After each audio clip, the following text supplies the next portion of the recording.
bem com vocês? Hoje nós vamos receber o professor Luiz Edmundo Horta Barbosa da Costa Leite, que é engenheiro, foi presidente da ABS, é conselheiro vitalício no Clube de Engenharia, tem um currículo enorme que ele mesmo vai fazer um resumo, porque eu não consegui resumir o currículo dele. Então, e nós vamos falar, a pergunta é: quem paga a conta do saneamento? Governo ou sociedade?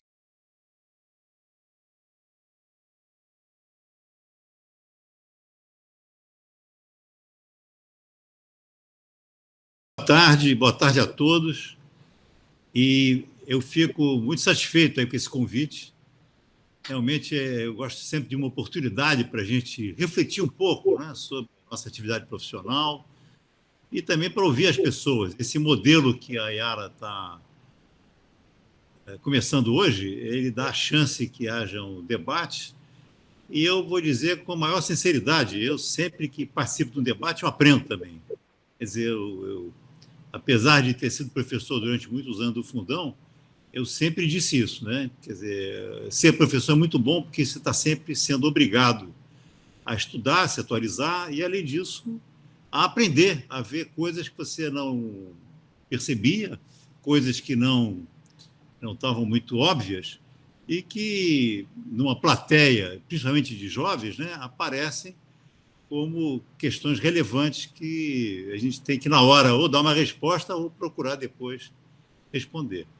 Bom, Yara pediu que eu fizesse um resumo do meu currículo, mas realmente eu acho que não cabe muito. Primeiro porque a maior parte das pessoas minimamente me conhece, né? Porque eu tive uma vida profissional que também foi muito ligada à minha vida pública. Quer dizer, eu, em determinado momento, eu passei a ocupar alguns cargos na área pública, especialmente aqui na Prefeitura do Rio de Janeiro.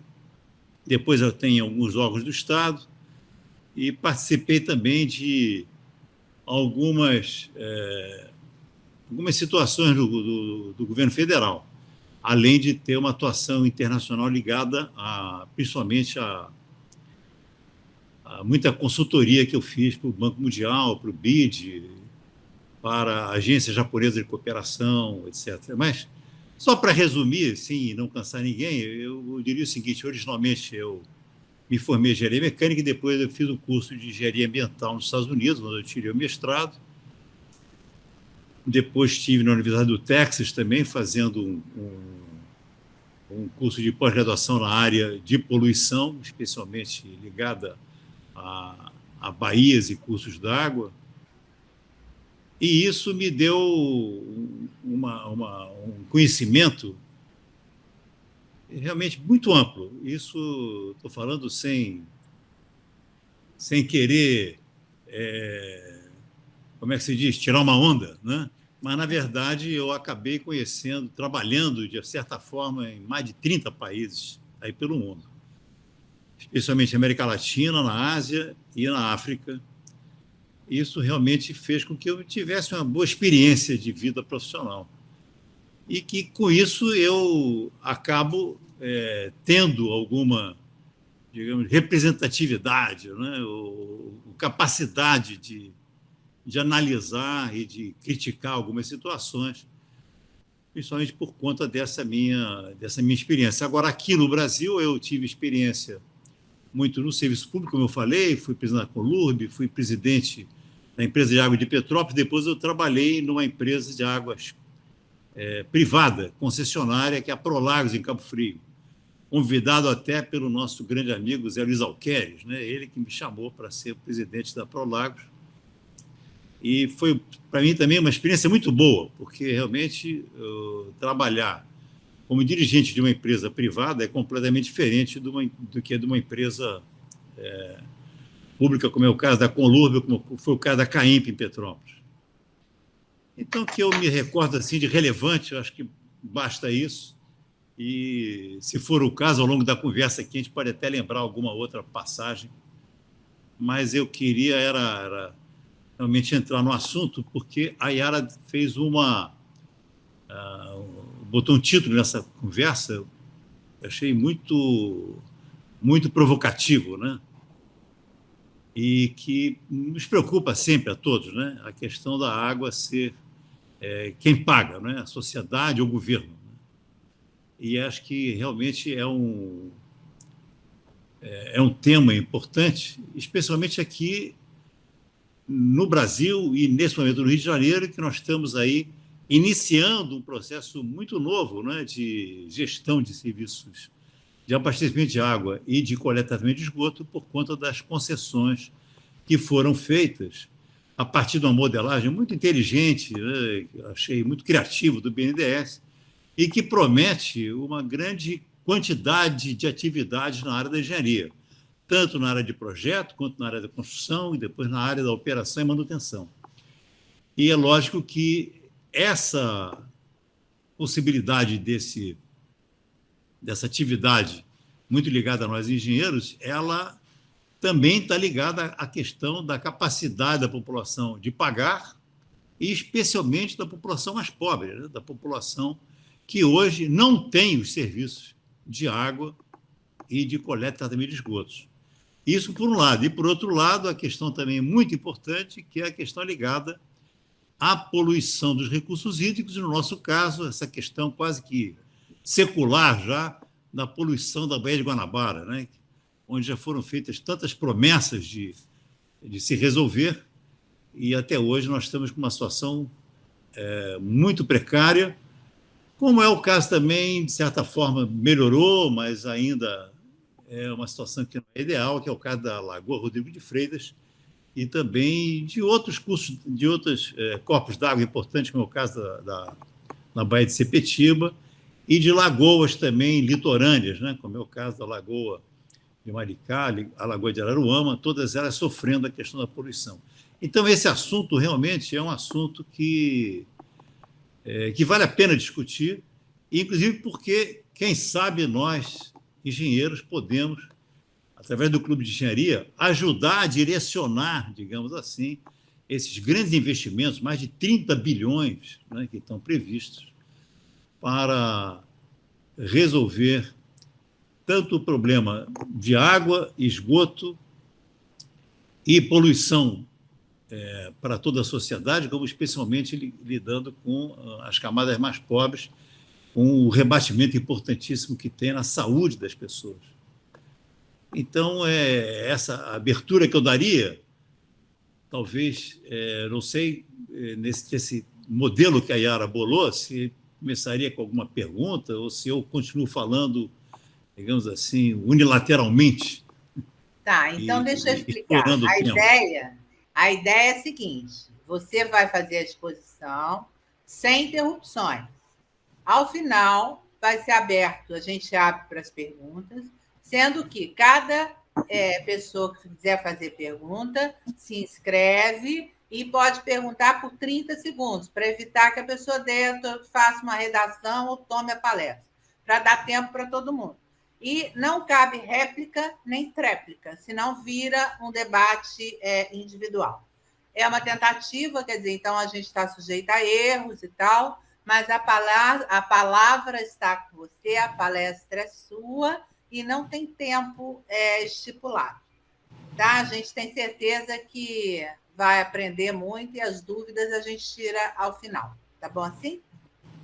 Bom, Yara, eu vou tentar, então, seguir um pouco aquilo que já tinha iniciado, sobre essa discussão econômica, né? Mas a verdade é que eu não fiz um roteiro de aula, de palestra. Além disso, também não preparei slides, o que facilitaria, digamos assim, um curso assim, mais organizado e mais didático para falar sobre o tema. Quer dizer, eu só me fixei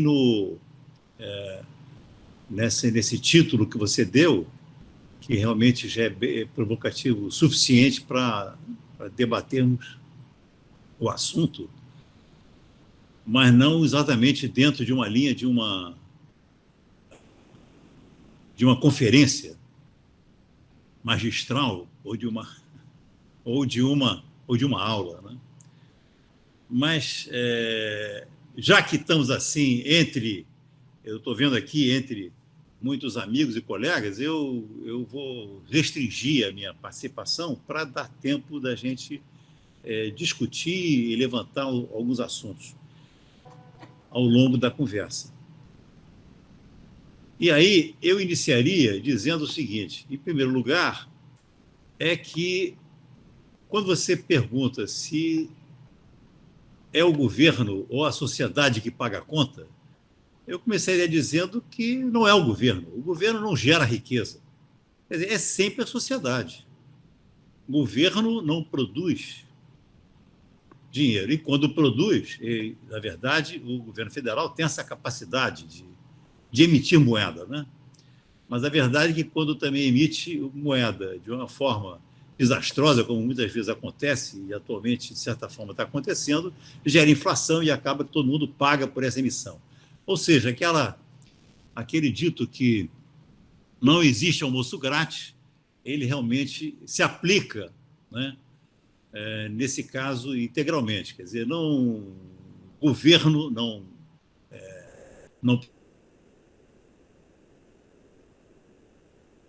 Eu vou esperar que você travou aí para dizer o seguinte: não é que o governo então, gere riqueza. O governo não gera riqueza, num país, mas ele gere o dinheiro dos impostos.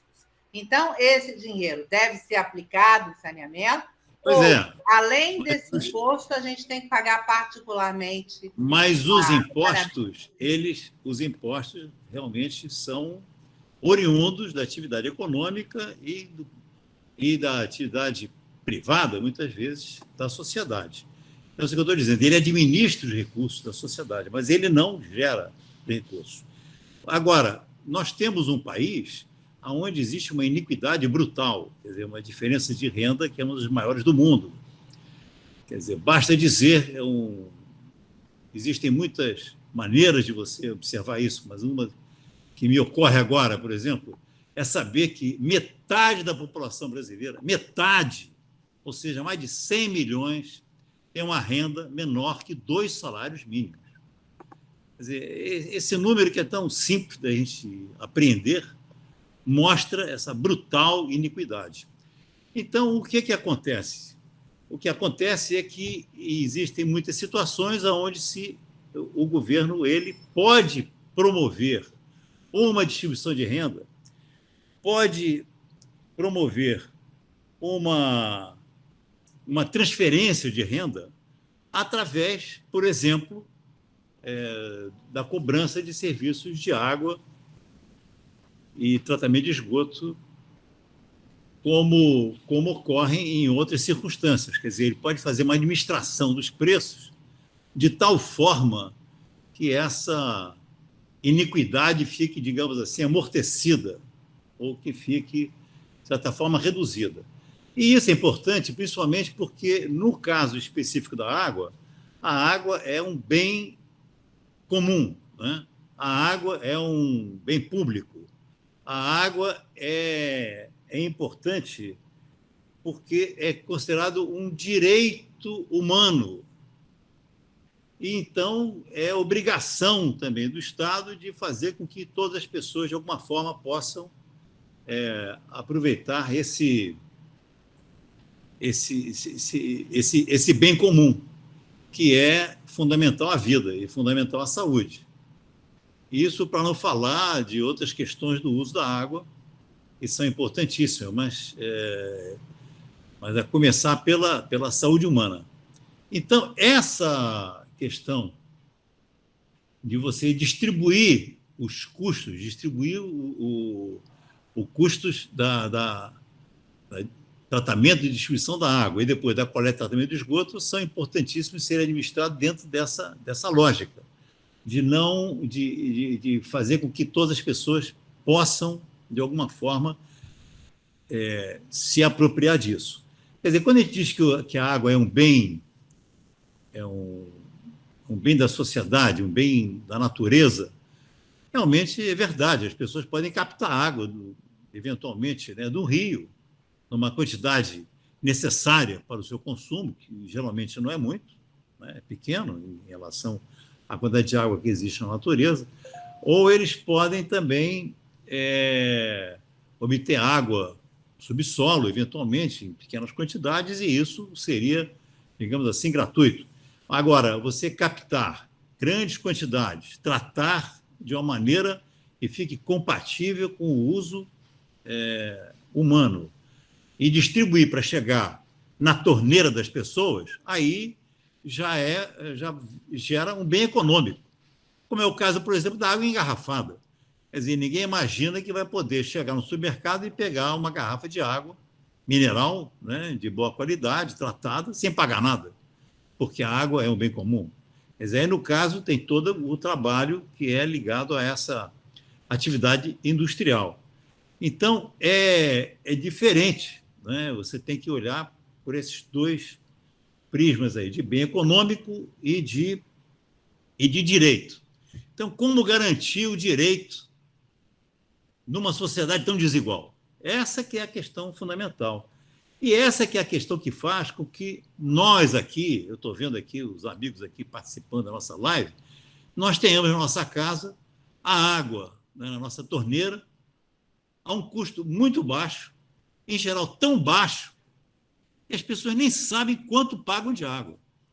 Todo mundo sabe quanto paga mensalmente pela energia elétrica, pelo telefone celular, pela televisão a cabo, mas, em geral, ninguém sabe quanto paga pela água. Não está nem preocupado, porque é muito pouco. E, especialmente porque, geralmente, a conta de água ela é embutida na conta do condomínio de todo mundo que mora em edificações multifamiliares. Então, realmente é um valor que, para nós, é absolutamente compatível com a nossa renda e compatível com a nossa capacidade de pagar. Agora, isso não acontece com grande parte da sociedade. E aí, eu vou voltar à questão do meu currículo, né? Quando você pediu que eu falasse sobre minha atividade profissional. Quer dizer, a última atividade profissional que eu tive, relevante para mim, foi realmente, talvez, um fecho, não digo fecho de ouro, mas seria um fecho importante da minha atividade profissional, foi de trabalhar na Baixada Fluminense, em Duque de Caxias. Eu fui secretário de Urbanismo e secretário de Planejamento do Duque de Caxias durante 4 anos, há 8 anos atrás. Agora, exatamente fazem 4 anos que eu deixei de ser secretário. E aí eu pude viver, né, o dia a dia da sociedade pobre da Baixada, no caso da Prefeitura de Caxias. E aí é que eu gosto até que as pessoas também compartilhem comigo esse conhecimento. Quer dizer, em Caxias, 1/3 da população, pelo menos 1/3, de 1/3 à metade, não tem nenhum sistema de abastecimento de água. É uma coisa impressionante. Quer dizer, Caxias está a mais ou menos 40 minutos, né, o centro de Caxias, ali, menos, meia hora daqui, do centro da cidade. Está a 30, 40 quilômetros daqui. É a cidade mais importante da Baixada. Não é a mais populosa. A mais populosa é São Gonçalo, na verdade, do outro lado da Bahia, mas é mais populosa que Caxias, é quase 1 milhão de habitantes. E umas 300 a 400 mil pessoas não têm água. Não tem, simplesmente não tem. E como é que eles têm água? Como é que eles sobrevivem? Sobrevivem fazendo a captação em poços rasos, poços que geralmente são muito precários e que a água não é de boa qualidade, ou comprando água em carro-pipa. Comprando água caríssima, a um preço que é, na média, 20 vezes maior do que o preço que nós pagamos. Nós pagamos alguma coisa no entorno de 3, 4 reais por metro cúbico, ou seja, por 1.000 litros. E na Baixada, uma família compra de carro-pipa, que coloca no seu depósito 50, quer dizer, alguma coisa no torno de 500 litros, por 50 reais. Quer dizer, é um escândalo. É muito caro, é absurdamente caro para uma população que é a população que tem uma renda baixíssima em relação à nossa. É uma situação tão catastrófica para que as pessoas, que eu com toda a minha experiência de vida e profissional, não tinha percebido tanto, com tanta ênfase. Para vocês terem uma ideia, em Caxias tem 100 e poucas escolas primárias, públicas, que são de responsabilidade do município. Quando eu cheguei lá, agora melhorou um pouquinho, mas quando eu cheguei lá, em 70 escolas, não tinha água. A água não chega nas escolas. Mas não é que a água não chega no cano que chega na escola, não. Chega sequer o cano. Tem uma frota de carros-pipa para abastecer as escolas. E quando chove muito, algumas dessas escolas, a situação de acesso é tão ruim, porque as estradas são tão precárias, que o carro-pipa não chega lá. Então, as aulas têm que ser interrompidas porque não existe água. Não se pode dar aula numa escola sem água. Então, é uma situação que realmente mostra a precariedade do nosso sistema de saneamento com relação exatamente às pessoas mais pobres. Então, nós temos essa questão de abastecimento de água que é gravíssimo e que tem que ser realmente atacado prioritariamente por esses investimentos que estão acontecendo aí. Bom, isso por um lado, então, do abastecimento de água. Agora, a outra questão é o tratamento e a coleta de esgoto. Aí a questão é completamente diversa. Quer dizer, eu até faço uma analogia com uma outra atividade que eu tive na minha vida durante o início da minha carreira, que foi muito importante para mim, que foi trabalhar com os chamados resíduos sólidos. Né? Na minha época, a gente chamava mesmo de lixo, mas hoje em dia tem esse nome bacana de resíduos sólidos da logística reversa. Mas a questão do lixo é uma questão parecida com esgoto. Quer dizer, não é exatamente um bem, é alguma coisa que se quer descartar. É um subproduto da atividade humana. E esse subproduto que provoca todo tipo de problema, e especialmente problemas do ponto de vista sanitário e ambiental. E essa questão é importante também que as pessoas observem, é que, enquanto, na questão da água, o benefício do abastecimento da água de boa qualidade, domiciliar, é um benefício que diz respeito à família, às pessoas, e que as pessoas, logicamente, querem até pagar por isso. No caso de esgoto é mais complicado ainda, porque o benefício é o benefício mais difuso, o benefício é da sociedade. Quer dizer, o esgoto não coletado, ele acaba nos riachos, acaba nos valões, dos valões vão para os rios, e dos rios vai para a Baía de Guanabara, por exemplo, e que aí provoca problemas de poluição ambiental, mas que não são exatamente os problemas que a população, onde o esgoto não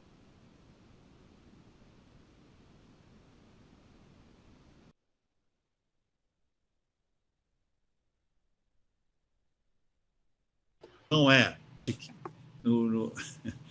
que mora na Vila Mirixi, ele está preocupado com a poluição da Baía de Guanabara. Ele não pesca na Baía de Guanabara, ele não veleja na Baía de Guanabara, ele não tem a Baía de Guanabara como um local onde ele vai praticar o seu lazer.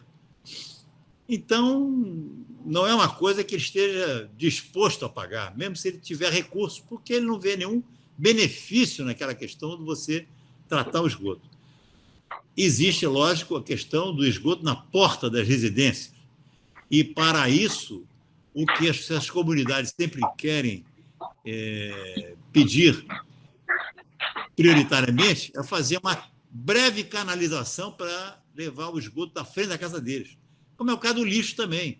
As pessoas são interessadas, estão preocupadas em que o lixo não fique na porta da casa deles, não fique no terreno baldio ali do lado, não fique em monturos de lixo na esquina.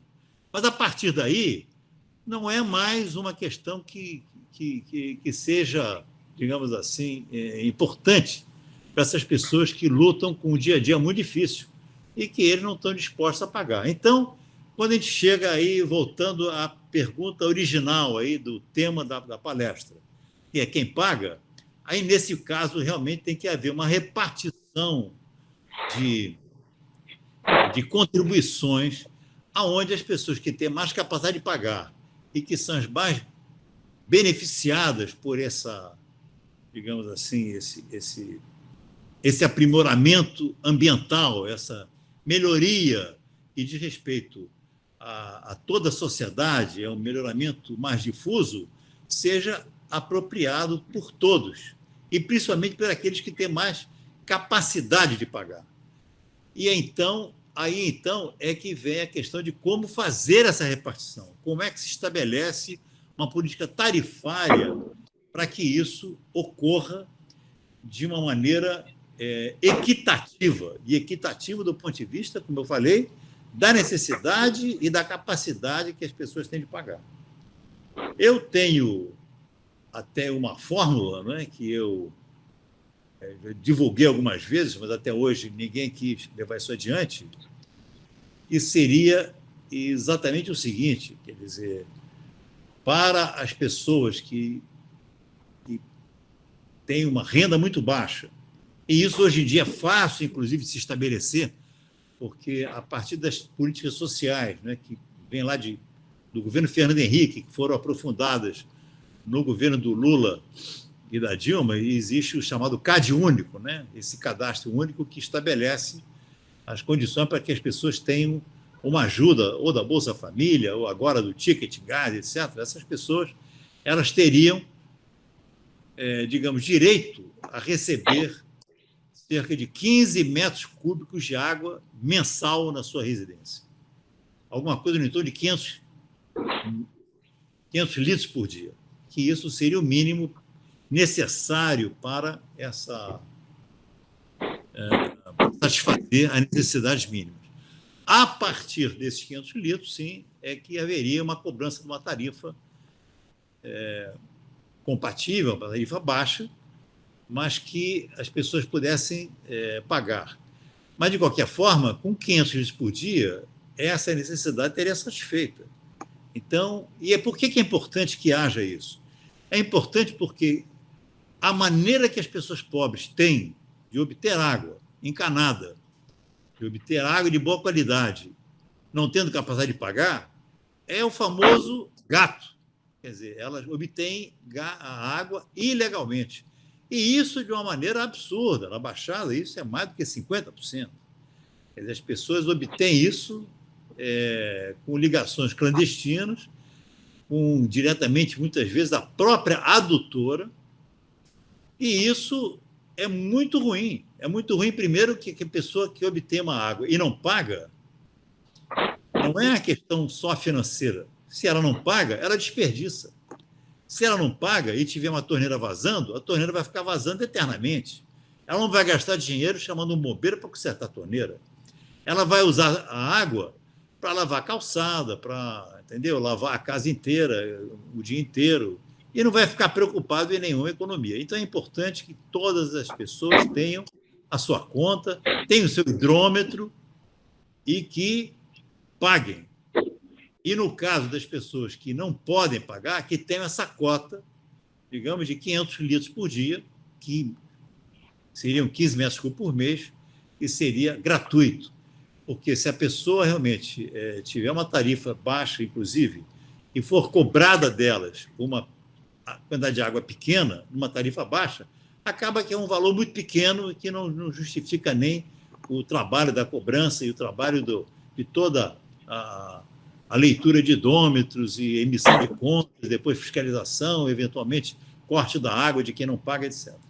Então, isso é que eu gostaria de levantar aqui nessa conversa, a partir dessa provocação da Yara, e eu acho que com isso talvez já tenha material suficiente para a gente conversar aí sobre outros aspectos e outras sugestões aí que possam surgir desse debate que eu acho que hoje em dia é muito pertinente, tá certo? Então, vamos lá. Primeira coisa, a proposta, veja se eu entendi, a proposta seria meio que de uma tarifa social.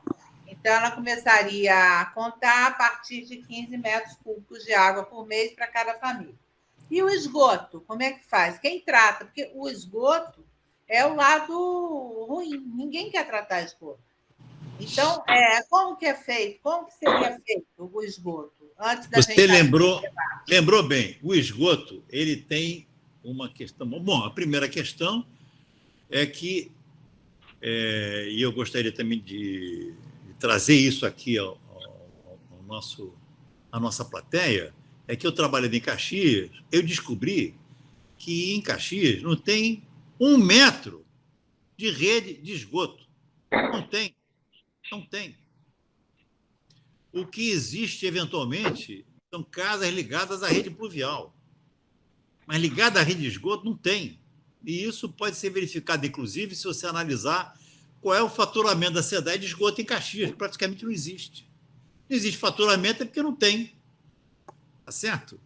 Então, quando a gente fala na questão da Baía de Guanabara estar poluída, eu sempre disse isso, olha, a questão da Baía de Guanabara não é colocar um barquinho recolhendo o lixo que está flutuando, entendeu? Ou então fazer estações de tratamento como foram feitas na época do PDBG, que também eu tenho uma certa experiência, porque eu trabalhei também com o PDBG na época do governo do Garotinho, eu fui da Secretaria de Recursos Hídricos, e eu conheci bem também essa realidade. Quer dizer, o problema é basicamente de uma população imensa, de cerca de 4 milhões de pessoas, de toda a Baixada Fluminense, de um lado e do outro, né, de São Gonçalo, e tem mais de 1 milhão de habitantes, ou de Nova Iguaçu, Caxias, São Tomé e Meriti, Nilópolis, toda essa região, que não tem rede de esgoto. E algumas locais onde existe alguma rede de esgoto, não é o caso de Caxias, como, por exemplo, o caso de Nilópolis, o caso de Nova Iguaçu, essas redes não estão ligadas às estações que foram feitas na época do PDBG. Foram feitas as estações, todas elas não tratam esgoto. É impressionante, a não ser a estação de Alegria, que trata 1/3 a 1/4 da capacidade que ela tem de tratar, que não chega esgoto lá. Quer dizer, é uma coisa tão absurda que a gente pensa que isso é quase que, digamos assim, é uma fake news, mas não é verdade. Não é um mito. A estação de Alegria que a gente passa, quando passa na Ilha Vermelha, olha, aquela belíssima estação, custou na época, custou mais de 100 milhões de reais, hoje já está alguma coisa, mais de 1 bilhão.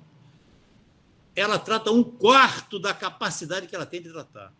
Agora, as outras estações que foram feitas, como é o caso do Sarapuí, né, elas não tratam, elas pegam a água do rio, entendeu? Água poluída, e tratam só para não dizer que está parada.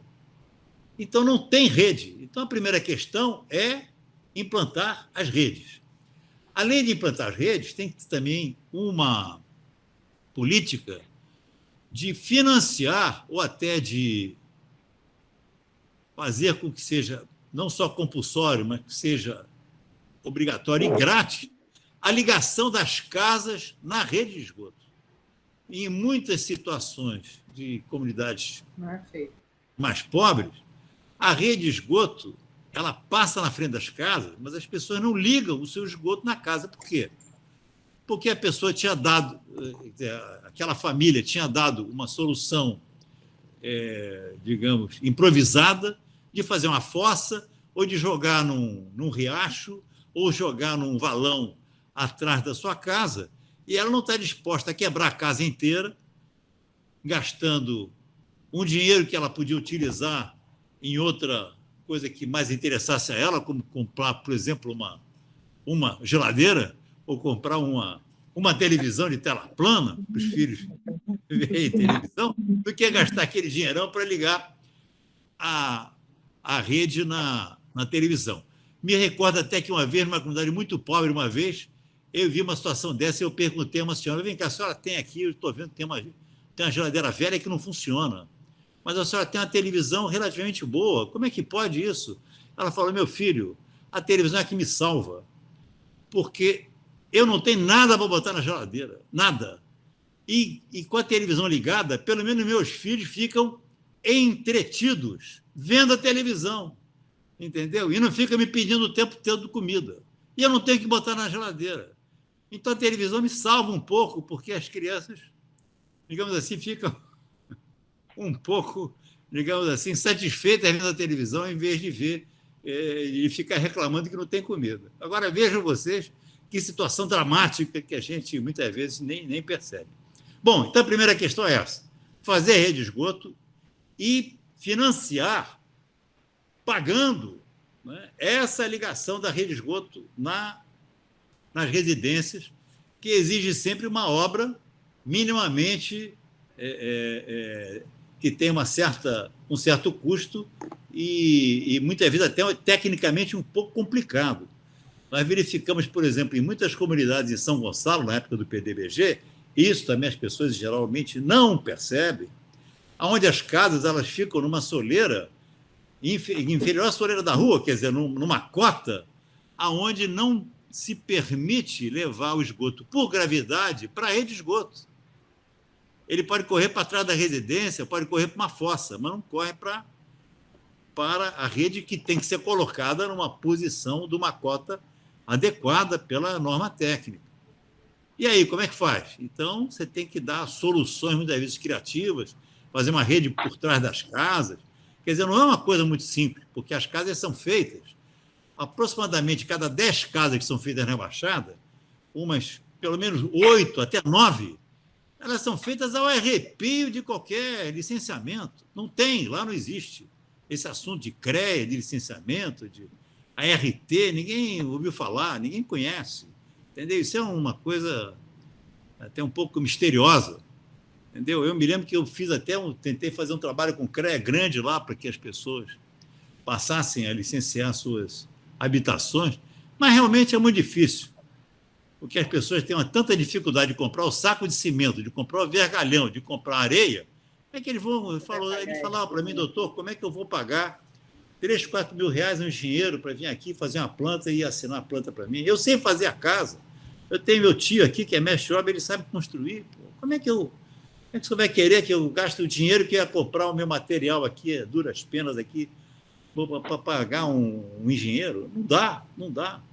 E aí vem aquela questão da famosa engenharia pública, né, que a gente até hoje também não conseguiu implantar de uma forma que brindasse a essas comunidades todas com esse nosso conhecimento.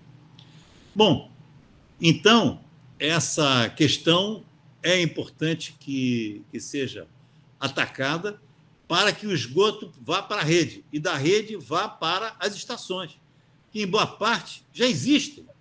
Eu vou dizer mais uma coisa que realmente é incrível, mas vocês vão, talvez alguns, fiquem realmente achando até que eu estou inventando. Mas vocês não têm ideia do número de estações de tratamento de esgoto que existem na Baixada. São muitas estações, não só as grandes feitas pelo PDBG, como pequenas que foram feitas. Por exemplo, Minha Casa Minha Vida, todas elas têm que ter algum tipo de tratamento. Ou pela SEAB, também tem que ter algum tipo de tratamento.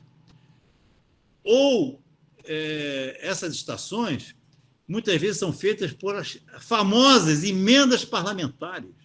Tem diversas.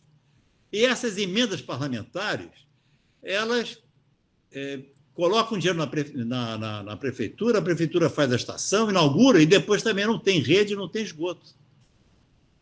Então, agora, por exemplo, está se discutindo o orçamento nacional e está se verificando essas emendas, inclusive de o orçamento secreto. Um dos problemas é esse: o dinheiro é colocado sem que haja um planejamento do conjunto, sem que haja um planejamento, digamos, que leve a uma solução de engenharia e que maximize os benefícios. Porque muitas vezes é para atender ali uma prefeitura que pede fazer uma estação de tratamento de esgoto. Sim, todo mundo acha que é importante tratamento de esgoto, bota ali a estação. E aí a estação fica lá, mas não opera. E mesmo que tenha rede, muitas vezes a prefeitura tem dificuldade em operar, porque quem teria que operar seria, no caso, a SEDAI, mas a SEDAI diz que, como não foi ela que construiu, ela não opera. Então, tudo isso tem que ser objeto de um planejamento adequado, que, primeiro, implante as redes, depois conecte as casas nas redes, depois que as redes sejam dirigidas aos troncos coletores, e dos troncos vá para a estação de tratamento. E a partir da estação de tratamento, sim, que vai para o corpo receptor, que aí vai para a baía. E aí sim a baía vai ficar resolvida. Quer dizer, se não for assim, não existe santo que resolva esse problema da poluição da baía. Não adianta ficar com foco na baía, não. Tem que ficar com foco nas comunidades, nas habitações. Bom, e aí vem a sua pergunta, mas quem paga? Exatamente no caso, existe já essa tradição no Brasil de você acoplar a questão da cobrança do esgoto ao abastecimento de água. E isso pode continuar dentro dessa lógica que eu falei. Até 15 metros cúbicos é gratuito. De 15 metros cúbicos em diante é cobrado, principalmente para evitar o desperdício, para evitar com que a água que é tratada e que tem um custo importante no tratamento, na sua condução até as adutoras, das adutoras até a casa das pessoas, elas acaba sendo desperdiçada. Então, é por aí você vê quanto trabalho nós temos para resolver esse tipo de problema. Tá certo, Yara? Obrigada. Eu vou abrir para as perguntas, lembrando a todos o seguinte: a pergunta só pode ter, no máximo, 30 segundos. Então, não é para cada um dar um depoimento de sua experiência, nada disso. A gente vai perguntar, o entrevistado aqui é o Luiz Edmundo. A gente vai fazer a pergunta e eu vou só lembrar o que o Zé Eduardo falou aqui agora, que é o processo educativo é fundamental. A educação ao povo talvez seja a primeira de todas. Vou passar a palavra para o Abílio Borges, que é o primeiro inscrito, para fazer a pergunta diretamente ao Luiz Edmundo. Abílio, abre o teu microfone, por favor.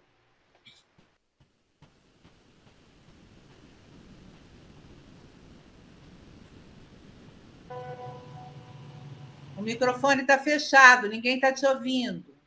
Você tem que ligar o microfone, Abílio. Tá. Agora.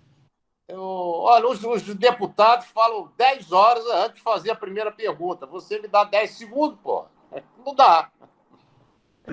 E o Luiz Você é Edmundo, deputado, Abílio. na sua catilinária, ele passou por Búzios, passou por Caxias, e nesse meio caminho tem o Rio de Janeiro. Eu teria uma série de coisas para falar com ele.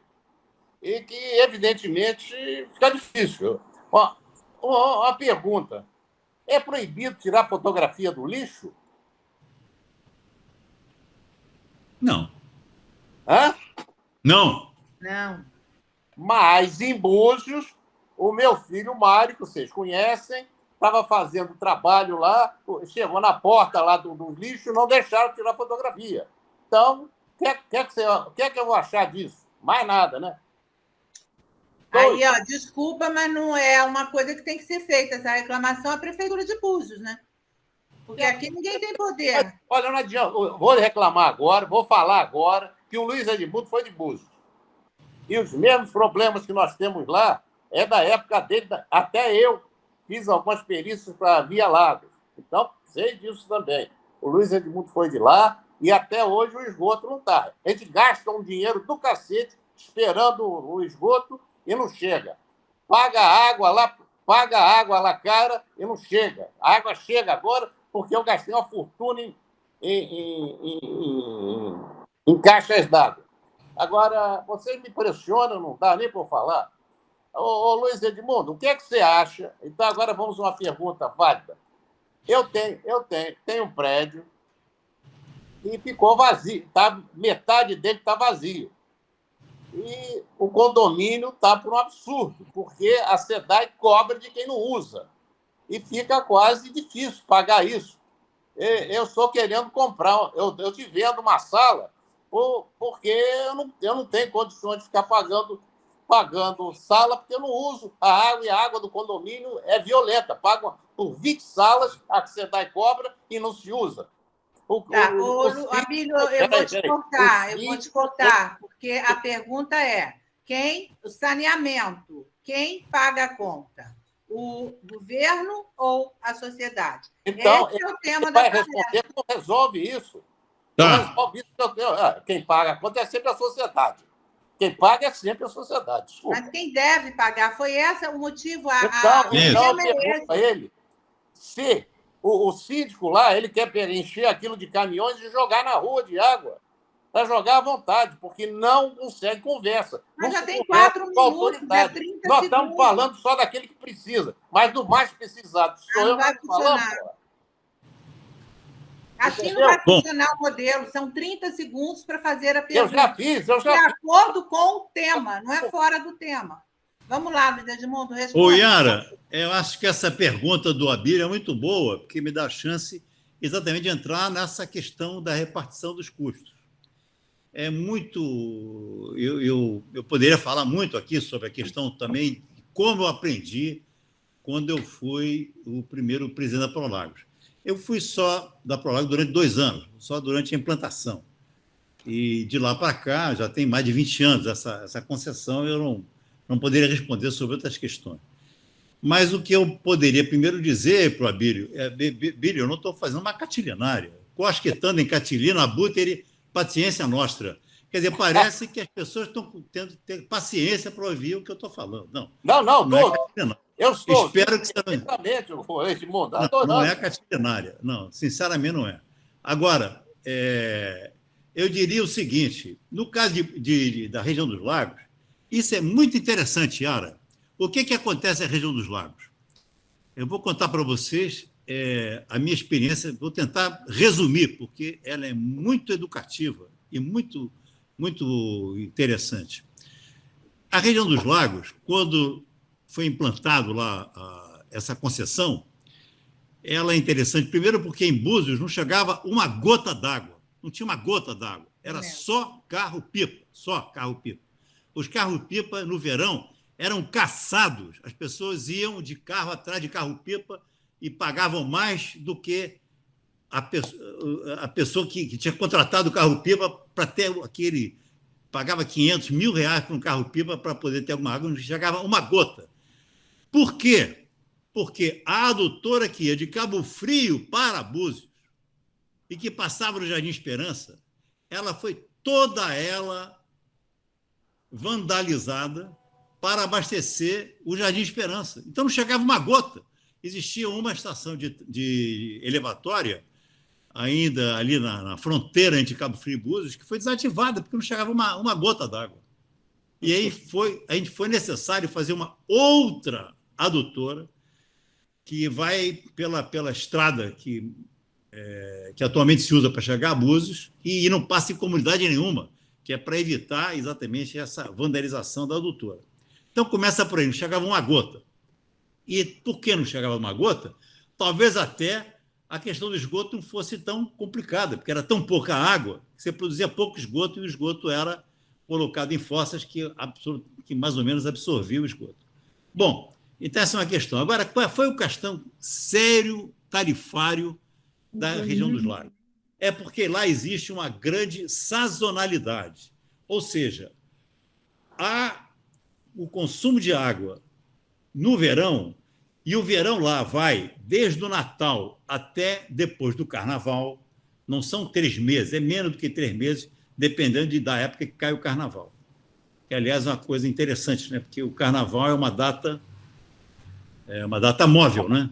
É uma coisa interessante. Então, essa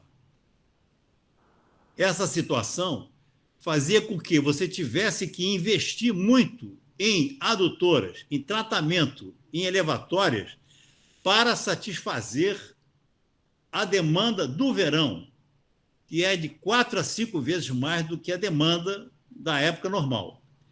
Essa demanda do verão, então, ela ficava, de certa forma, impactando nos investimentos, porque, ao longo de 10 meses, praticamente,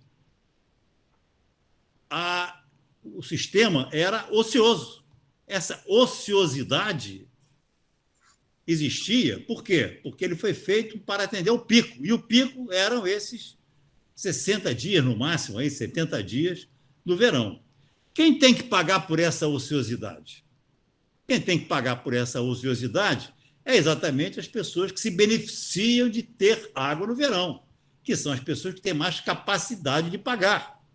São as pessoas que têm mais capacidade de contribuir para que o sistema funcione. E aí, o que aconteceu?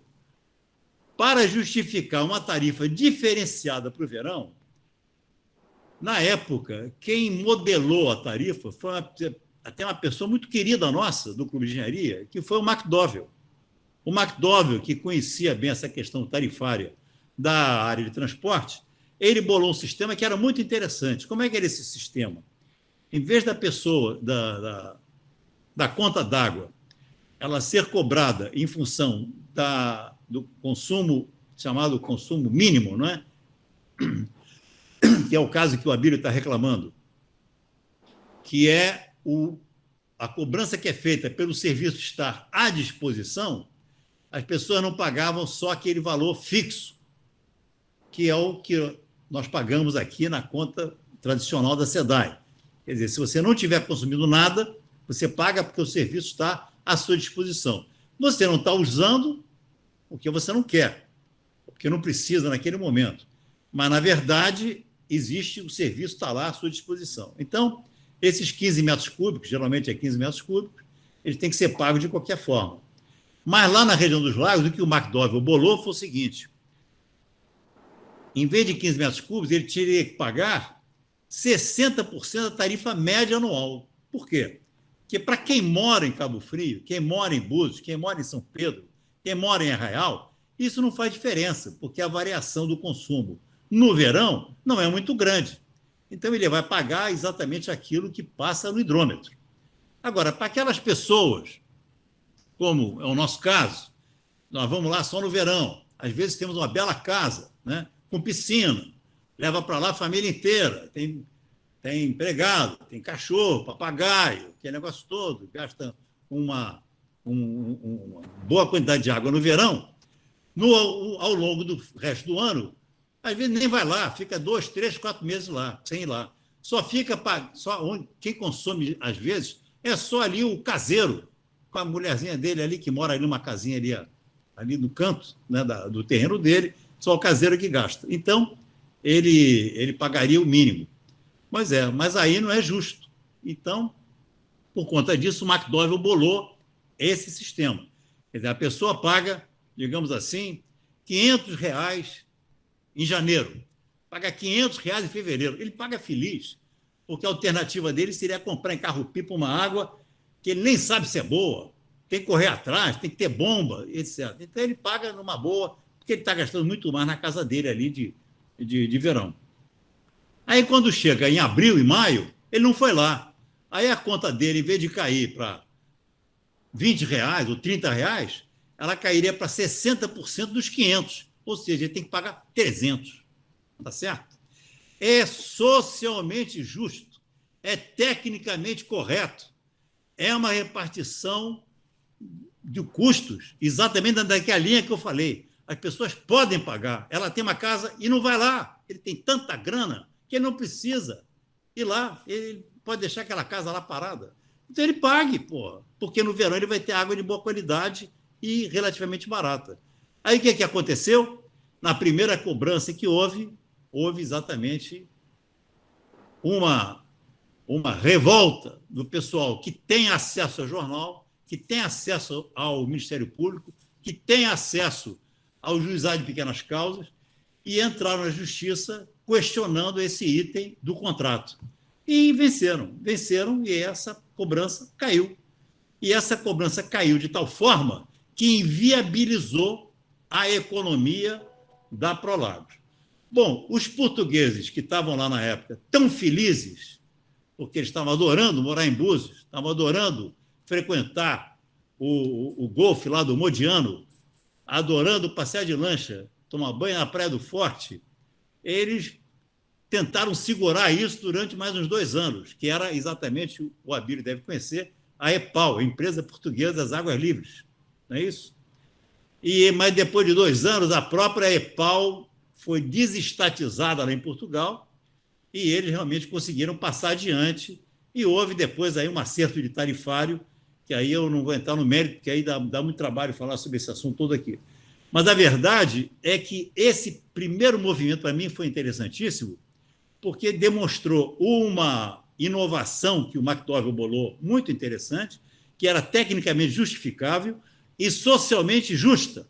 E exatamente por isso, porque ela ia em cima dos mais ricos, ela não prevaleceu. Não prevaleceu porque as pessoas têm essa possibilidade de entrar na justiça, e a justiça ela não vê a questão do ponto de vista global, vê do ponto de vista individual. Então, eu entendia que se a água não passou pelo hidrômetro e não teve aquela cobrança, não podia cobrar, digamos assim, R$ 300, por conta dessa ociosidade provocada, volto a dizer, pelas pessoas que têm uma alta demanda só no verão, tá certo? Então é isso, Abílio. Era boa. Não. Agora, Alcides, você, Abílio, abaixa a mão agora, por favor. Primeiro, cumprimentar a todos e ao professor Luiz Edmundo também, aí, sempre trazendo excelentes conhecimentos, uma experiência vastíssima que ele tem, né? Luiz Edmundo é brilhante, é daquelas pessoas brilhantes. Parabéns, Luiz Edmundo. Então, olha só, em cima do tema aí que a minha querida Yara colocou, eu vou ficar em cima dele. Quem paga, tá? Eu vou misturar três coisas aqui, mas é tudo em cima do mesmo tema, tá? Há pouco tempo atrás, eu moro aqui no Leme, peguei um táxi desse amarelinho, ali, eles dão um desconto, tá? Às vezes eu não chamo Uber. Aí, na conversa com o motorista, entrou um assunto de água, e ele disse que só comprava água para beber, galão, daqueles 20 litros. Morava na comunidade aqui, Babilônia ou Chapéu, não sei uma das duas. Porque lá a água para ele era de graça. Ponto 1. Ponto 2. Minha secretária mora em Engenho da Rainha, perto de Inhaúma. Tá? Ela tem o hidrômetro dela, ela paga. Mas diz que na rua dela, a maioria não paga. É uma região dominada por tráfico. Não paga. O filho dela mora perto, também quase ninguém paga, porque é dominada por milícia. Tá? Bom, até aí alguém tem que pagar isso, tá?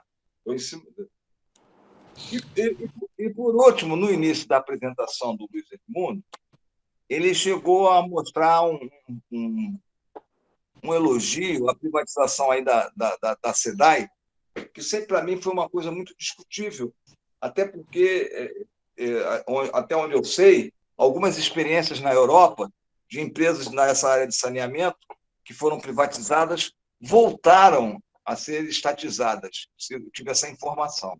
Tá? Então, aí, como é que vai resolver? O cara do motorista, ele contou aquilo numa boa. Para ele, aquilo é normal, ele não pagar. Tá?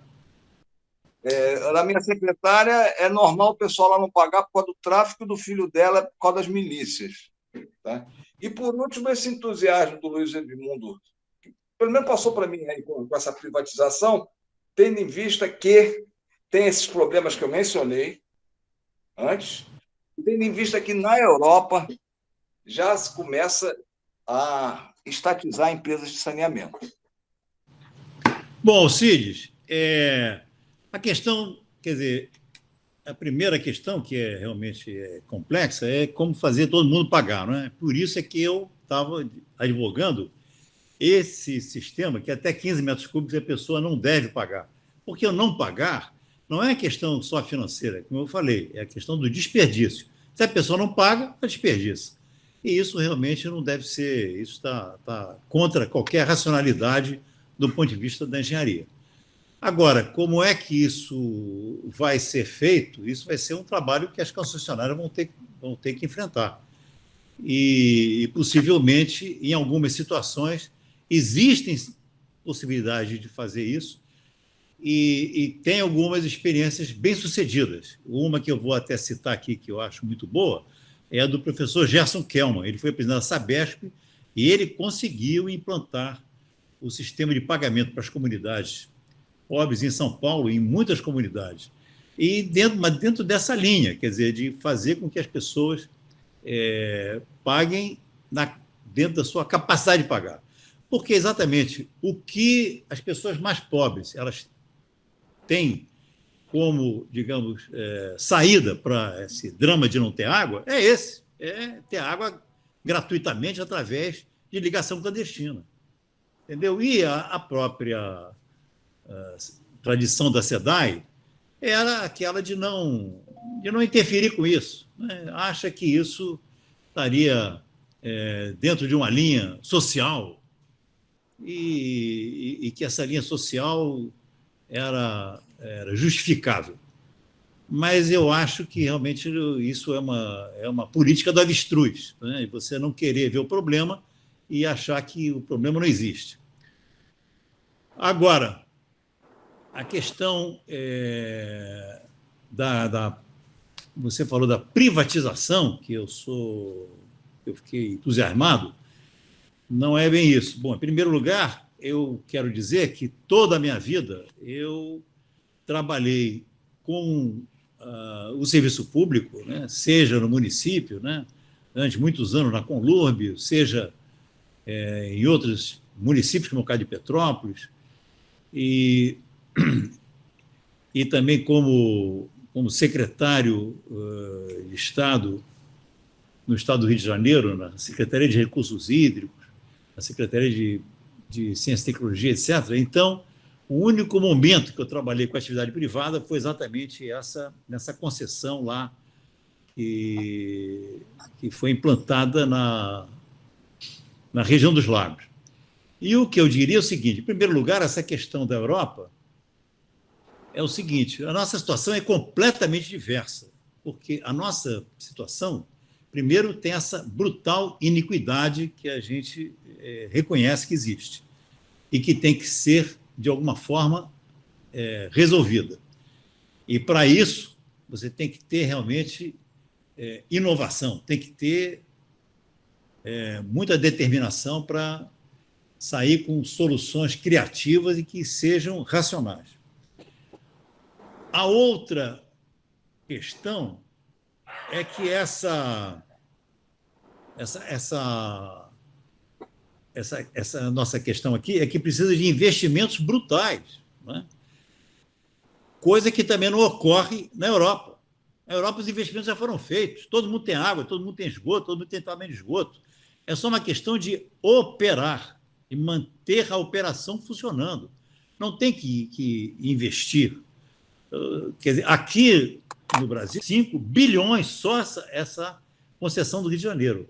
E por que esses 35 bilhões, alguém poderia até dizer, por que ele não vem do governo do BNDES? Bom, há anos que está se tentando isso. A nossa colega do Clube de Engenharia, né, que foi diretora do BNDES, a Marilene Ramos, ela sempre dizia isso. Eu vi ela falando isso em diversas circunstâncias. Dinheiro do BNDES tem. O que não tem é a capacidade das empresas de captar esse recurso. A não ser aqui no Brasil, as únicas empresas estatais que conseguiam captar algum recurso eram a Copasa, em Minas Gerais, a Sanepar e a Sabesp. A Sabesp, que tem ações até na Bolsa de Nova York, a Sanepar, que tem sócios privados, e a Copasa, que também abriu sua capital. Então, que tem um estilo diferenciado e que tem como, digamos assim, como objetivo, inclusive, ter lucro para distribuir dividendos. Agora, as outras empresas, nenhuma empresa tinha capacidade de captar no BNDES, que tinha dinheiro.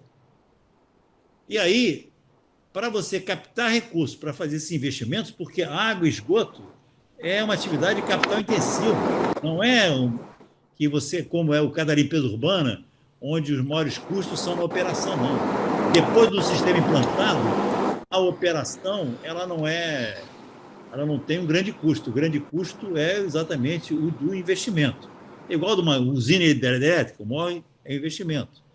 Diferente de uma termoelétrica, que é a operação. Então, entendendo isso, neste momento, o capital privado não é que seja o melhor, não. É a única solução que nós temos no Brasil para avançar na questão do abastecimento da água e do esgoto. Além disso, não é exatamente privatização. Privatizar é, por exemplo, pegar a Vale do Rio Doce, que era estatal e passou a ser privada. É a Siderúrgica Nacional, que era estatal e passou a ser privada. No caso da água e do esgoto, é uma concessão temporária. É uma concessão por um prazo. É uma concessão para satisfazer um plano de investimento. A concessão da região dos lagos já tem agora 23 anos. Daqui a 7 anos acabou a concessão lá. E tudo reverte para o Estado. Então, não privatizou. Você, por um período, você colocou uma empresa para fazer investimentos dentro de um cronograma, dentro de uma obrigatoriedade de contrato, e que, para fazer esses investimentos, ela se remunera através de uma tarifa. É diferente de uma privatização. Quer dizer, o termo não é privatização. Tá certo? Então, acho que com isso dá para matar aqui essa ideia. Agora, eu diria o seguinte, só para terminar. Eu trabalhei em empresas públicas e empresas privadas. Empresa pública, por exemplo, no caso Petrópolis, por exemplo, no caso a Conlurb, e na privada, que foi essa da região dos lagos. E eu diria a vocês o seguinte, é muito mais fácil, é muito mais prazeroso, é muito mais eficiente, é muito mais, digamos, consequente você trabalhar numa empresa privada, infelizmente. A empresa pública hoje ela tem uma quantidade de amarras brutal. É o Ministério Público, é a CGU, Controladoria Geral da União, é os tribunais, até como eu falei, de juizados de pequenas causas. Realmente é uma quantidade imensa de amarras que o funcionário público tem e que inibem a criatividade, inibem o mínimo de ousadia. E, além disso, a brutal interferência da pior ala da área política. Haja visto a SEDAI. Como ela foi capturada por interesses absolutamente espúrios durante anos, pelo pior da área política. Então, você tem que esgrimar, né, a área política ali, de certa forma, para poder fazer alguma coisa, e, por outro lado, ficar sujeito a todos os órgãos de controle, que também têm uma visão assim, muito obtusa, muito restrita, muito de antólio sobre a atividade do funcionário público, imaginando que todo mundo pode estar fazendo alguma atividade de corrupção. Quer dizer, esses Ministério Público, eles têm uma atividade que é muito independente, é independente até de qualquer supervisão. Quer dizer, um procurador do Ministério Público, as decisões dele não são sujeitas nem a uma instância superior, ele resolve o que ele quer, do jeito que ele quer, como ele quer. Tá certo? E isso vai, muitas vezes, satisfazer a visão de mundo que ele tem, entendeu? O que ele acha que deve ser, e não necessariamente aquilo que é o bem da sociedade e aquilo que faz com que as decisões técnicas sejam definidas do ponto de vista racional. Vou citar um exemplo aqui bem óbvio: a estação de tratamento de esgotos que tem na Barra da Tijuca. Aqui não funciona, não precisa. Absurdo.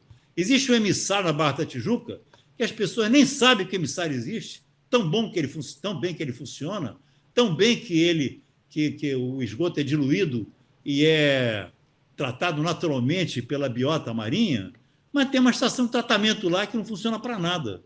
E geralmente nem funciona, mas as pessoas nem sabem disso, porque como não tem nenhuma diferença. Eu vou citar outro aqui que também, muitas vezes, as pessoas nem lembram. O esgoto de Niterói também sai no emissário submarino, no meio do canal, da entrada da Bahia. As pessoas nem sabem, todo mundo passa ali de barco, de veleiro, de lancha. Ninguém sabe, mas o emissário submarino de Niterói sai no meio da Baía de Guanabara, um corpo hídrico fechado, entendeu? Com uma boca da Baía pequena. E ninguém reclama. Por que ninguém reclama? Porque funciona muito bem. E tem estação de tratamento. Para quê? Para nada. Por quê? Porque foi uma decisão judicial a partir do Ministério Público. Então, eu enfatizo isso. É dificílimo, é complicado, é inibidor, é perigoso até hoje um funcionário público trabalhar numa atividade como essa. Coisa que numa atividade privada é muito mais simples. Tá certo? Obrigada, Luiz Edmundo. Vamos lá, o Antônio Lálio está presente ou não? Eu acho que ele caiu.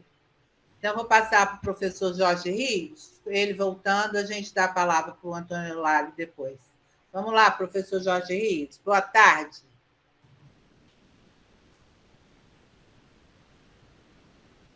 Põe som no seu... Está sem som, Jorge Rios.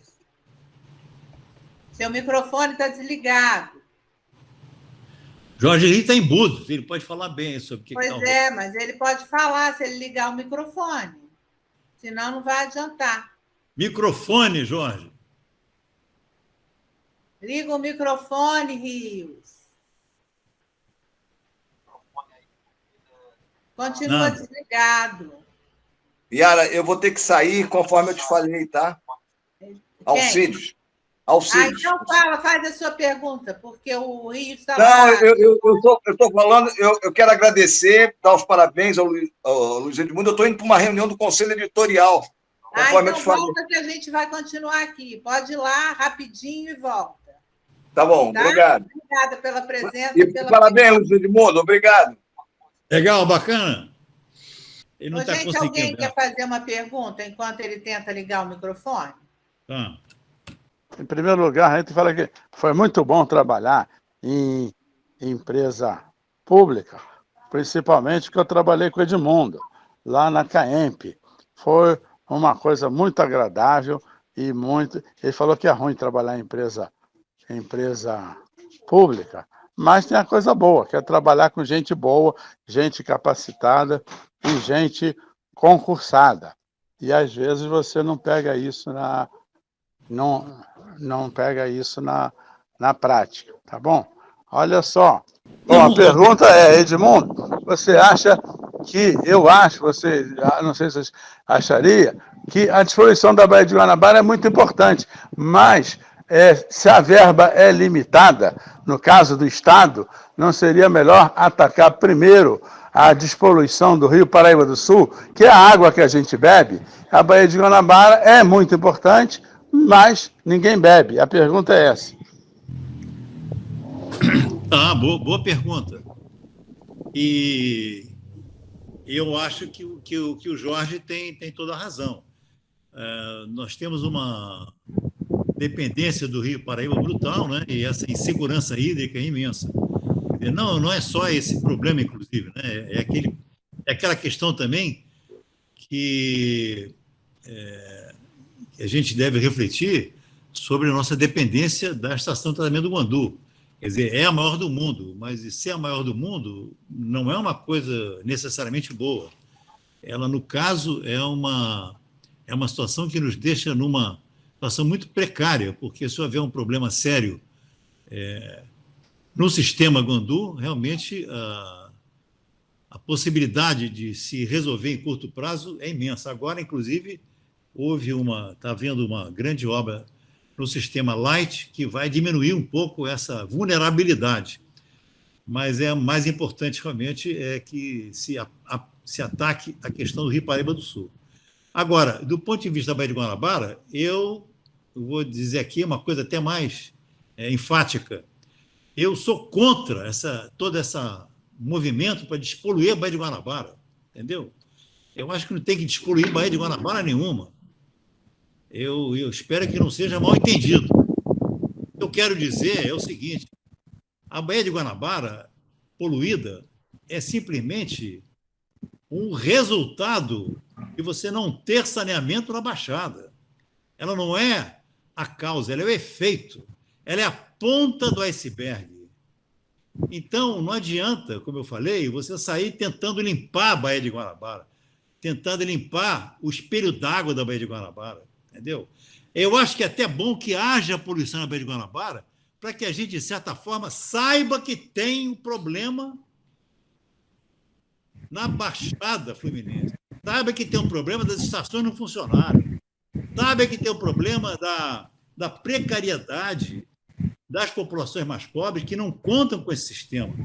Se não houvesse essa situação na Baía de Guanabara, talvez as pessoas nem estivessem mais assim preocupadas com a questão do saneamento. E aí, eu queria, inclusive, dar um depoimento aqui que interessante, o seguinte, quando eu fui trabalhar no PDBG, no Programa de Exposição Baía de Guanabara, eu aprendi que esse programa, na verdade, ele nunca existiu.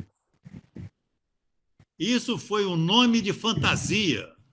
Isso foi um nome que foi colocado na Rio 92, quando o Brizola era amigo do presidente do BID, que era um uruguaio, e na época que ele foi exilado, ele conheceu o presidente do BID, o Iglesias, e eles combinaram de fazer alguma coisa para melhorar o problema aqui do saneamento e da Baía de Guanabara. E fizeram, então, um programa que era chamado Programa de Saneamento da Bacia da Baía de Guanabara. Esse programa de saneamento da Baía de Guanabara não dava muito ibope, então acabaram colocando o problema da despoluição da Baía de Guanabara, mas era de saneamento. E esse programa de saneamento era um apanhado de projetos que tinha na SEDAI e que não tinham recursos para serem executados. Então, o BID topou de botar dinheiro para esses projetos serem tocados. Uma parte, inclusive, era ampliação do Guandu, outra parte era melhorias na FEEMA, no laboratório da FEEMA, outra era de coleta de lixo, alguns, mas isso era mais para inglês ver. O grosso mesmo era abastecimento de água. E de esgoto tinha uma pequena parte. Depois convenceram os japoneses a entrar e os japoneses toparam fazer estação de tratamento e fazer alguns troncos, coletores de esgoto. E ficou por conta do Estado, através do FECAM, que era o Fundo Estadual de Controle Ambiental, de fazer as redes. Só que o FECAM não fez as redes. Aí é que está. Esse é que é o problema. Então, as estações foram feitas, alguns troncos foram feitos, mas as redes não foram feitas. E não foram feitas por quê? Aí é outra questão também que é interessantíssima, e só quem viveu aquilo que sabe, que sentiu essa verdade. E isso é que eu fico muito feliz aqui, Yara, de estar dando esse depoimento, porque a maior parte das pessoas não tem essa ideia, né? E eu também não teria se não tivesse trabalhado lá.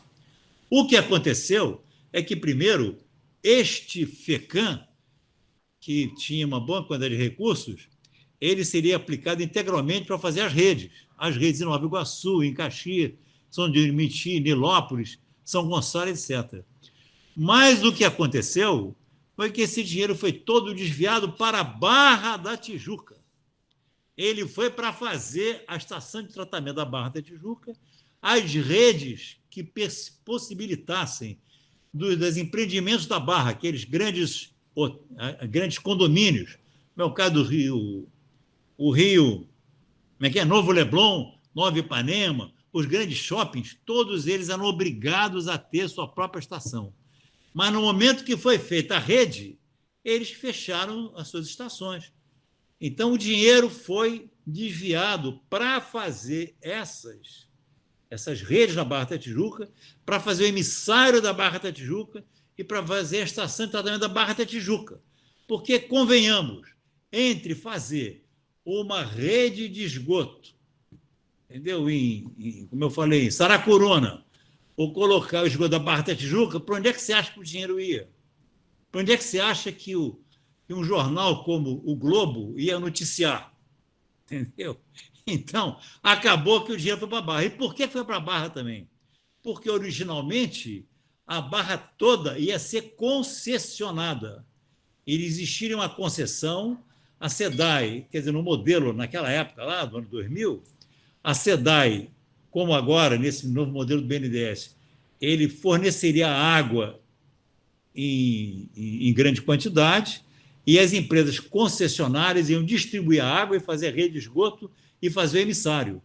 E, em vez disso, houve uma briga do Garotinho, na época, lá com o César Maia, e resolveram quebrar esse contrato, já tinha, inclusive, edital na rua, e aí eu presenciei isso pessoalmente. E o dinheiro todo do FECAM foi para a Barra da Tijuca e as redes não foram feitas. Como a rede não foi feita, as estações acabaram sendo feitas, porque era dinheiro de empréstimo, tanto do BID em dólar quanto dos japoneses em ien, né? Acabaram sendo construídas, mas, como disse o Jorge, aí, ele sabe disso, elas não operam, não estão funcionando porque não tem rede. Então, eu agradeço mais uma vez o convite da Yara, porque me dá a chance de falar essas coisas que realmente eu fui, como diria o repórteresso, pular dessa história, tá certo? Nossa, está sendo muito rica para a gente que agradece a sua generosidade em distribuir para a gente conhecimento. Eu acabei de fazer uma perícia no shopping metropolitano e, realmente, mas eles tratam, eles têm estação de tratamento, mandam todo o resíduo para a Estação Alegria, pagam o transporte, lá eles também pagam para o descarte. Então, todos os shoppings da Barra têm estação de tratamento, sim. O problema é a canalização das águas pluviais que eles jogam na rede, entendeu? Não tem rede. Então, esse é o problema. Vamos lá, Rios. Você quer perguntar mais ou está com a mão levantada sem... Porque tem o Abílio também, que eu cortei ele. Você quer perguntar mais alguma coisa? Não, eu estou aqui em Búzios, olha só, e estou morando aqui desde que começou a pandemia. Isso aqui, o que me espanta aqui, o Edmundo sabe melhor que eu, é que o esgoto está na rua. Aí a divulgação de Búzios é internacional, é um turismo internacional. Turismo internacional com esgoto correndo na rua. É uma vergonha, diria o Boris Casoy. É só isso. Bom, o que eu poderia dizer, Rios, é o seguinte, quer dizer, a Prolagos, ela pertence à EGEA. A EGEA é a empresa que ganhou agora essa maior concessão aqui do Rio de Janeiro. Então, é um caso de se fazer uma representação bem forte aí, inclusive usando a mídia, porque se a EGEA está com planos tão ambiciosos, planos tão maravilhosos aqui para resolver o problema do Rio de Janeiro, da Baixada Fluminense, de outra cidade que ela pegou na sua concessão, não consegue resolver o problema aí do esgoto de uma pequena cidade como Búzios, que tem 30 mil habitantes.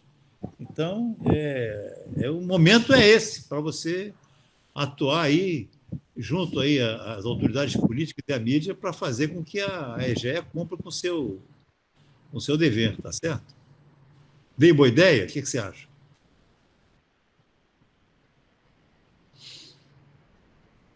A ideia é boa. O problema aqui é o seguinte, eu estou aqui num condomínio, aqui, ó. Eu estou aqui no condomínio. O que aconteceu? A Proagro esteve aqui, fez reunião com a gente, os moradores das 3 ruas aqui, que pega aqui Manguinhos, fez reunião e eles queriam o quê? Que a gente pagasse a rede, entendeu? A gente tinha que pagar a rede e continuar e pagar a taxa de esgoto também.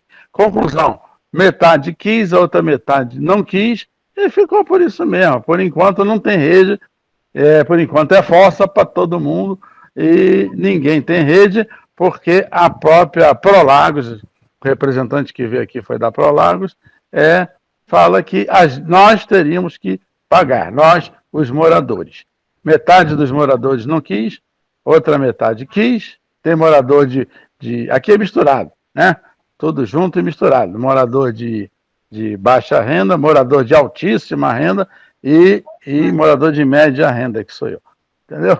Então, ficou assim, ficou num empate, num empacado.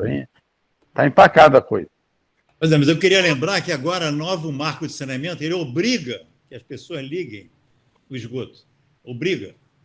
Então, talvez seja a questão de vocês voltarem a esse tema e esse egoísmo acabar, porque se a pessoa realmente, como eu falei, se ela tem um benefício digamos, restrito, ou porque ela prefere comprar carro-pipa, ou prefere jogar o esgoto na sua fossa, o problema é que o resultado desse comportamento ele é difuso, ele atinge a toda a sociedade, a toda a comunidade. Então, nesse caso, o direito individual tem que ser suplantado pelo direito coletivo, e ela tem que ser obrigada a fazer isso. Não, as pessoas querem ligar. Isso. Deixa eu fazer agora a observação do Zé Eduardo, porque tem outras pessoas inscritas, tá? Não, só completar isso. As pessoas, porque o Edmundo entendeu que as pessoas não querem ligar. As pessoas querem fazer a ligação, entendeu? Agora, a rede é por conta da concessionária. A concessionária quer que a gente pague a rede. Esse é que é o impasse. Bom, aí, Yara, me dá um momentinho aqui que é importante também, que eu vou falar aqui agora. Muito importante. E eu já falei isso, inclusive, numa reunião do Conselho do Clube de Engenharia, mas ainda não tive, digamos assim, capacidade de formular nada que o clube pudesse atuar. E que é o seguinte: essa questão de concessão é fundamental que ela seja organizada, dirigida, monitorada, orientada pelas famosas agências reguladoras. As agências reguladoras, elas têm o papel de intermediar o interesse do Estado, ou do município, no caso, e o interesse da empresa. Quer dizer, a empresa, o consumidor e o provedor de serviços, eles têm que ser harmonizados dentro de uma lógica que quem estabelece as bases é a agência reguladora. Aqui no Rio, a agência reguladora é a Agenersa.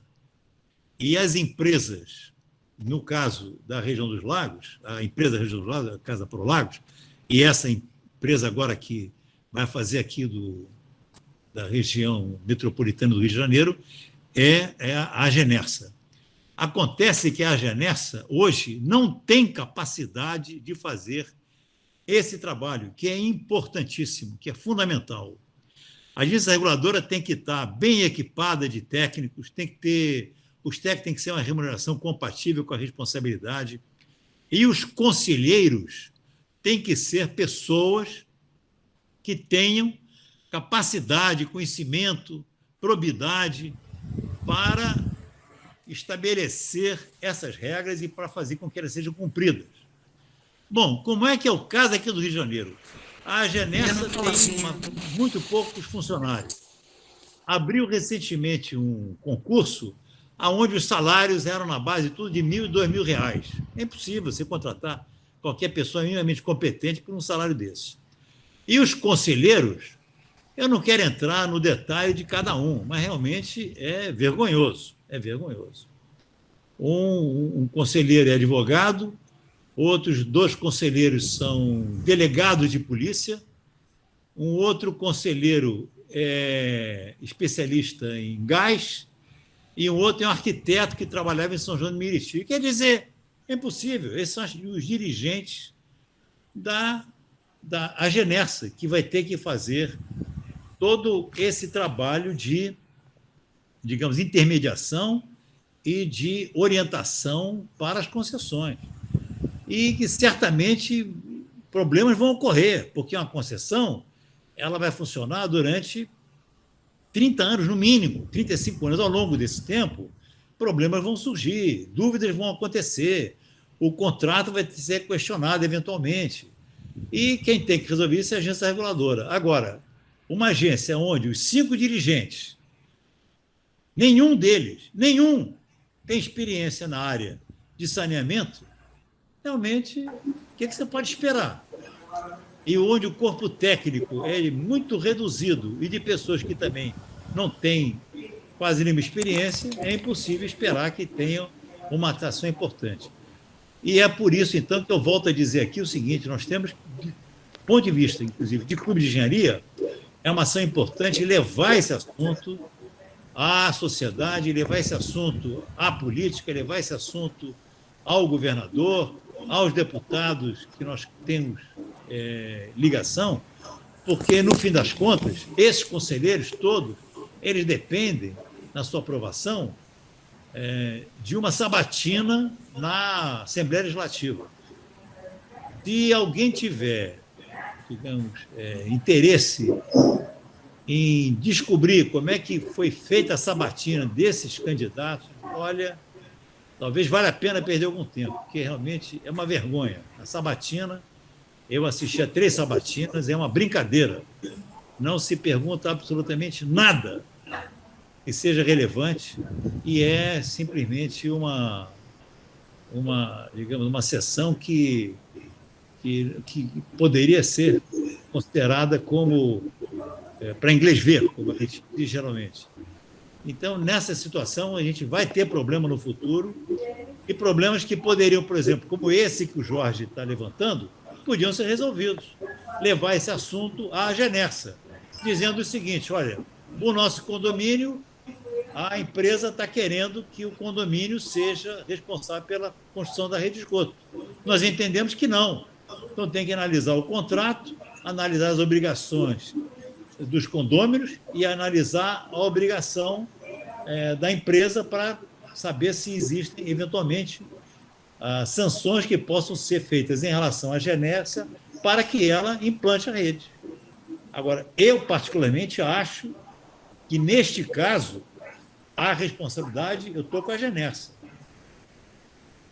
Eu estou com a Prolagos. É do condomínio.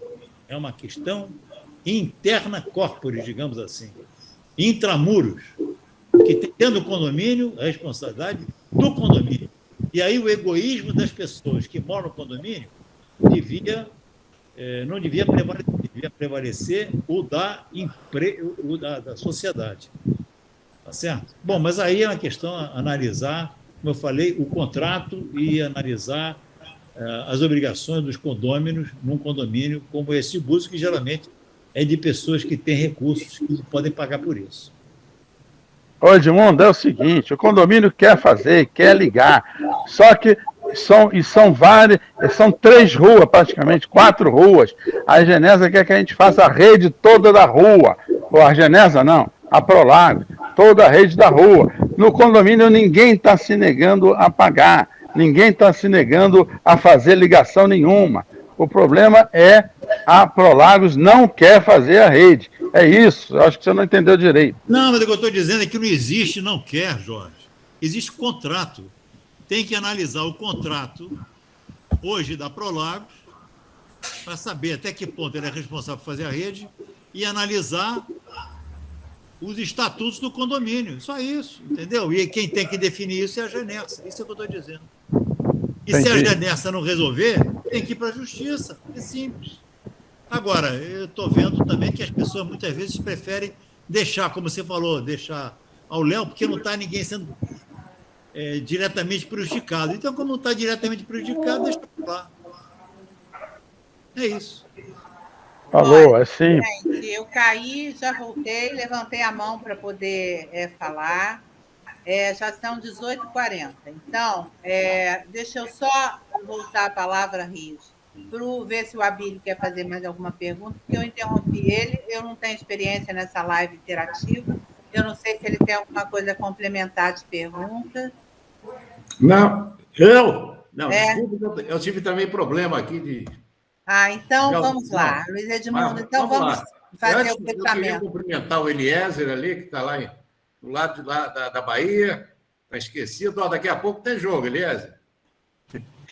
Então, vamos lá. Estou aí sábado, viu, Ju? Sexta, estou aí. O Luiz Edmundo. Vamos lá. A resposta, eu acho que a pergunta acabou. Você, o Zé Eduardo, ex-diretor do clube, ele fez uma observação que é interessante. Na realidade, a gestão é do governo, é do Estado.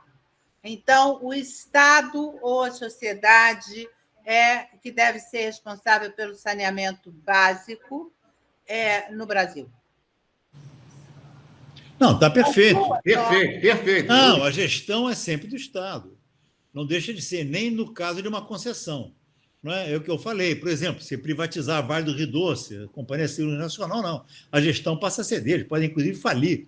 Mas não é uma questão de um serviço público, e num serviço público que é indispensável para a vida das pessoas. Um serviço público onde é indispensável das pessoas, quem tem que fazer a gestão é sempre o poder público. Então, mesmo não sendo uma atividade que é uma empresa pública, é uma atividade pública. É uma atividade que tem que ser sempre orientada, controlada, monitorada, eventualmente até punida pelo poder público. E, no caso, a primeira instância, que é essa novidade que foi criada não há muitos anos atrás, né? Eu me lembro que é uma novidade essa questão de agência reguladora, seria exatamente uma agência reguladora funcionando bem, coisa que, infelizmente, não tem. Eu gostaria até de voltar aqui ao nosso grande professor, que é uma pessoa que eu adoro tudo que ele escreve, que é o Gerson Kelman. O Gerson foi o primeiro presidente que organizou a ANA, Agência Nacional de Água, que hoje é a Agência Nacional de Água e Saneamento. O Gerson, ele é um sujeito, esse sim, uma pessoa realmente brilhante, e que ele organizou de tal forma que ela funciona muito bem até hoje, ninguém reclama da Agência Nacional de Águas. É o caso também da ANEEL, que o Gerson também foi presidente, a ANEEL, a Agência Nacional de Energia Elétrica. O Gerson Kelman foi presidente lá durante um período, e também foi muito, a gestão dele foi muito apreciada, e a ANEEL também funciona muito bem, junto com outros órgãos federais que regulam toda a questão da energia e das águas no Brasil. Então, a linha é essa, é fortalecer, é fazer com que as agências reguladoras funcionem bem, que com isso as concessões também funcionarão bem, e nós não vamos ter problemas como esse que o Ebílio levantou, ou que o Rios levantou, porque a agência reguladora estaria aí para isso. Porque se você for esperar que as coisas sejam resolvidas sozinhas, ou porque caindo do céu, ou porque o Ministério Público interviu, ou porque foi seu juizado de pequenas causas, não vai se resolver bem. Isso não vai ser a solução. Tá certo? Tá. A minha pergunta agora é a seguinte: o Penido chegou a fazer a pergunta dele, porque eu caí, a minha ligação caiu, ele estava inscrito para fazer a pergunta, eu não sei se ele fez. Fez? Ele ainda está aí? Eu só ia elogiar as palestras do Dr. Luiz Edmundo, que é sempre uma fonte de saber. E aqui eu estou prestando muita atenção e aprendendo muito, como sempre. Então, meus cumprimentos ao Luiz Edmundo. Mais uma vez, nós estamos tendo o privilégio de ouvi-lo. Era só isso. O Penidão a gente aprendia muito, hein? Já foi o tempo, minha vez. Luiz Edmundo, muito, muito, muito obrigada pela sua generosidade em falar aqui com a gente. Queria agradecer a todos os presentes pela participação. É um novo modelo que a gente está começando com a participação direta, como se fosse uma sala mesmo, né? Então, muito obrigada pela palestra, muito obrigada a todos pelas perguntas. Questão de ordem. Pode falar. Você disse que ia dar um tempinho. Eu queria falar umas coisas, você disse que ia dar um tempinho. Então fala, pode falar. Fala. Ô, Luiz, dentro do que você estava falando aí, tinha a questão do Vasco. Vocês conhecem o estádio do Vasco. E ali não tem esgoto para aquela rua lá, a antiga Rua Abílio. Tiraram o nome da rua de Abílio. E ali não tem esgoto. Então, o esgoto é obrigado a entrar lá em São Januário e sair lá não sei aonde já perdeu as botas. Pedimos à SEDAI para fazer o esgoto. Lá tem restaurante, tem tudo. O ex-presidente do clube não aceitou. Não aceitou, disse que não era problema do Vasco. Então, são coisas incríveis, mas eu acho que o Estado que existe, o corporativo, ele já tem que deixar tudo preparado. Porque existem casas ali que têm demanda e não tem esgoto, só isso, do lado de lá. Bom, esse era um ponto importante. Eu gostaria de te agradecer pelo que você está falando, mas outro problema que está me apurrinhando aqui É a tal de Águas do Rio. Eles pegaram a SEDAI, como estava, e começaram. Eu nem dei bola. Mas aí, o que eles fizeram, eles pegaram tudo da SEDAI e passaram a cobrar. Eu tenho 2 contas nas Águas do Rio. E uma, por acaso, uma está em nome do meu pai. A SEDAI nem funcionava ainda. Está em nome do meu pai. Aí os caras agora, de repente, me mandam a conta e querem o CPF dele. Porra, isso tem 500 anos. E aí, tudo bem. Só que tentar resolver isso agora, em época de pandemia, é um negócio, né? Olha a confusão que esses caras arrumam. Eles não estão preocupados conosco. O outro caso que você deu uma ideia aí é essa questão desse prédio que nós estamos pagando água só no prejuízo, não? Eu acho que aí nós poderíamos chegar ao Estado, ao município, né, para tentar uma solução, porque ali era transformar aquele prédio que é exclusivamente de escritórios, transformar em moradia. Aí ficaria resolvido o problema. Só que precisa de uma determinação da prefeitura. Mas aí já estou discutindo com o Estado, que é água. Então fica uma loucura e a gente não sabe quem se entende. Ora, o prejuízo fica conosco, que nós temos que pagar, já estamos pagando aí há uns 2 anos uma fortuna em água. E está aí, estamos lá. Abílio, essa questão... Bom, queria falar uma coisa mais ampla, mas eu vou só pontuar, porque interessa muito a gente no clube, essa questão da água. A SEDAI ela bolou uma fórmula de cobrança aonde entra essa questão da tarifa mínima por sala, etc., e que se revelou absolutamente abusiva. E isso fez com que a conta de água do clube fosse muito alta. Muitos outros edifícios do centro da cidade entraram na justiça e ganharam. Eu passei ainda, na gestão passada, no finzinho da gestão passada, o endereço do escritório da advocacia que ganha todas. Eu passei para o Leon. E o Leon concordou comigo que a estratégia dessa empresa de advocacia é muito boa e funciona. Acontece que demora porque a justiça é muito lenta. Eles não fazem decisões, digamos, urbi et orbi, né, que pega todo mundo. As decisões são pontuais. Então, o caminho está definido, inclusive com a possibilidade de se ganhar e pegar de volta o dinheiro que foi pago a mais, que é chamada redução do indébito, né? Eu conheço condomínios que ganharam 4 milhões, 5 milhões, 6 milhões. Então, esse passivo que a SEDAI tem é brutal, porque tem muita gente entrando na justiça e sempre ganha, porque o que eles estavam praticando realmente era um sistema que não se sustenta.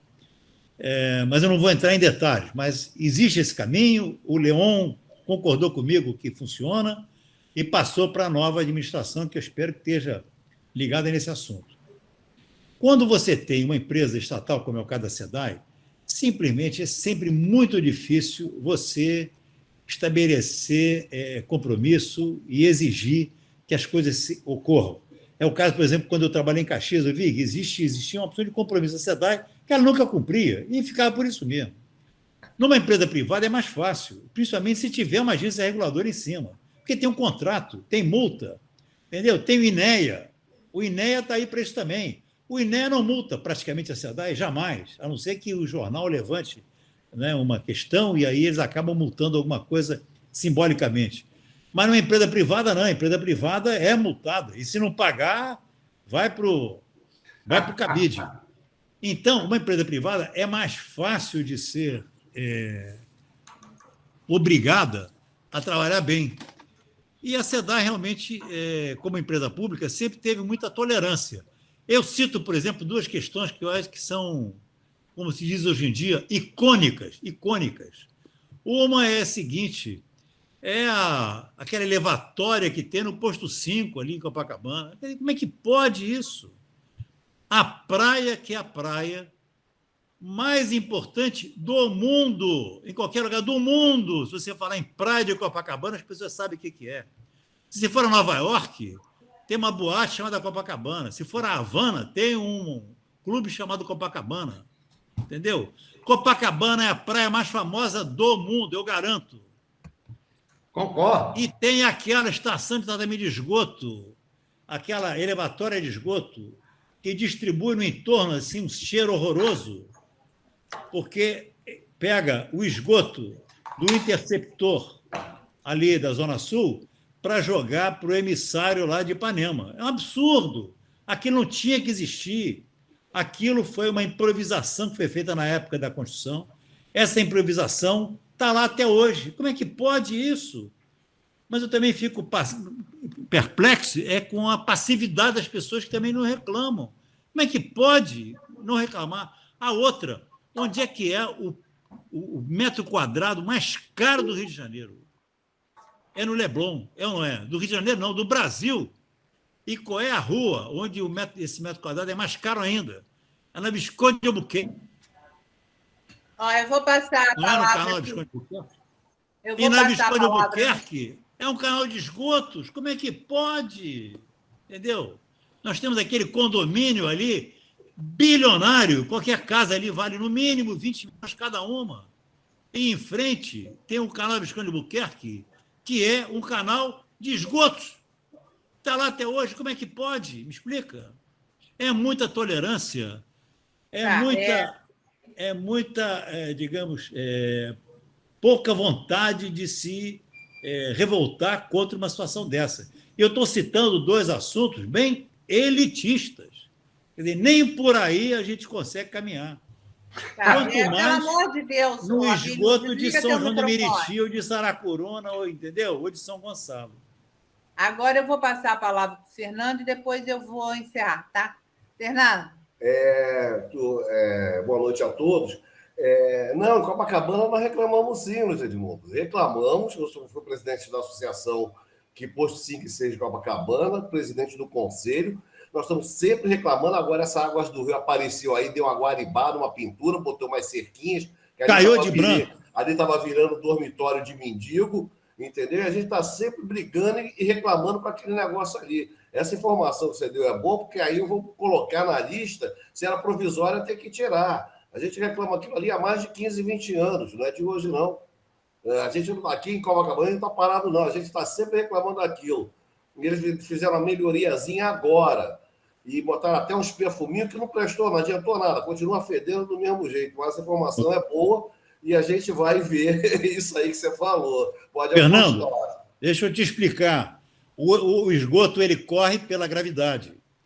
E aí, por isso que a canalização do esgoto ela sempre tem declividade. Então, ela vai ao longo da praia de Copacabana, ela vai tendo uma declividade que ela chega ali bem funda, ali pelo posto 5, não é isso? Aí o que acontece é o seguinte, ela para chegar na estação de bombeamento para o emissário, teria que ter uma canalização mais funda ainda, para chegar num poço mais fundo lá na Raul Pompeia. Você entendeu? E acontece que fazer essa canalização era mais complicado. O melhor era fazer uma estação elevatória tipo parafuso, que é o que tem lá, e o parafuso, exatamente até ela faz com que os odores fiquem mais vivos, exala mais odores, para até fazer essa outra canalização mais profunda, para chegar num poço mais profundo e aí uma elevatória jogar para o emissário de Ipanema, que vai lá para as Cagarras. E isso nunca foi feito, entendeu? Porque isso é que resolve, não tem que ter estação de elevatória nenhuma ali. Essa que é a questão. E está aí, entendeu? E existe essa tolerância, então, com o serviço público, razoável, natural. Né? Serviço público não tem interesse de lucro e tal, então existe sempre essa certa tolerância e vai se elevando.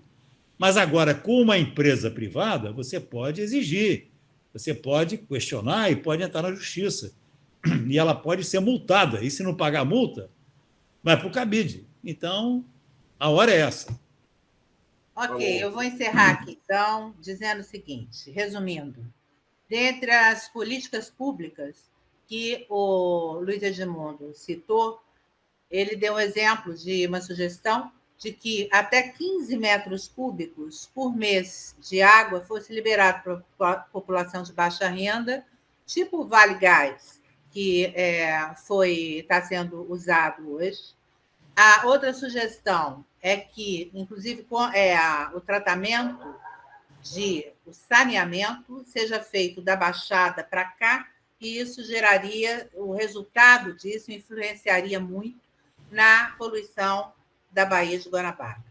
E a outra coisa que ele falou aqui é que, com a privatização, as agências, a população terá voz ativa para reclamar junto à agência reguladora e, com isso, os serviços poderão ser melhorados. Muito obrigada a todos, muito obrigada, Luiz Edmundo, por ter nos dado essa aula tão rica. Obrigada a todos os presentes, suas participações. A gente encerra por aqui, ok? Boa noite a todos, muito obrigada. Tá bom, Yara, perfeito. Eu que agradeço, foi muito bom. Ontem eu dormi preocupado com essa live hoje, mas gostei muito e vou dormir hoje como um anjo, que eu fiquei muito feliz. E a gente feliz com o resultado. Muito obrigada, tá? Boa noite a todos. Boa noite.